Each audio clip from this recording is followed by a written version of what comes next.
नमस्कार, मी वृषाली भांबरे. सध्या आम्ही अमेरिकेत राहतोय आणि आज आम्ही इथल्या एका पब्लिक लायब्ररीला भेट देणार आहोत. इकडे मुलांची समर व्हॅकेशन सुरू आहे. सुट्टीत मुलांनी फक्त स्क्रीन समोर वेळ वाया न घालवता रोज काहीतरी नवीन वाचावं, त्यांची वाचनाची आवड कायम राहावी म्हणून आम्ही लायब्ररी जॉईन करायचं ठरवलं. आज इथे आल्यावर मला काही गोष्टी खूपच वेगळ्या आणि नवीन वाटल्या. त्या तुमच्यासोबत शेअर कराव्याशा वाटल्या म्हणून हा व्हिडिओ. सर्वात आधी लायब्ररीमधून बुक्स घ्यायची असतील तर लायब्ररी कार्ड लागतं. त्यासाठी एक छोटासा फॉर्म भरावा लागतो आणि सर्वात महत्त्वाचं म्हणजे हे कार्ड पूर्णपणे फ्री असतं. चौकशी केल्यानंतर कळलं की एका कार्डवर 100 बुक्स एकाच वेळी इश्यू करता येतात. म्हणून आम्ही 2 कार्ड काढले, म्हणजे 200 बुक्स घेता येतील. पण खरं सांगायचं तर 21 दिवसात 200 बुक्स वाचणं शक्यच नाही. म्हणून सुरुवातीला 20 बुक्स घ्यायचं ठरलं. ही बुक तुम्ही 21 दिवसासाठी घरी घेऊन जाऊ शकता आणि त्यानंतर ती परत करायची असतात. इथे फक्त इंग्लिशच नाही तर Hindi, Tamil, Telugu, Gujarati, French, German, Korean अशा अनेक भाषांमधील पुस्तकं उपलब्ध आहेत. तसेच इथे picture books, story books, activity books आणि एज्युकेशनल बुक्सही अवेलेबल आहेत.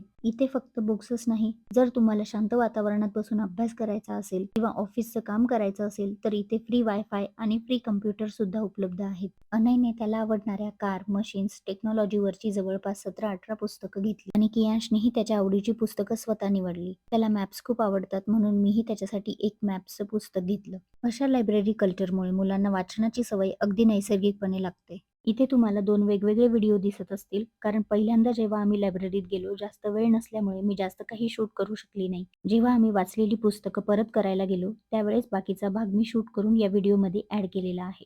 मला सर्वात जास्त आवडलेली गोष्ट म्हणजे इथे मुलांना वाचनाची सवय लागावी म्हणून संपूर्ण वातावरण इतकं सुंदर तयार केलं आहे, की मुलांना इथे पुन्हा पुन्हा यावंसं वाटेल.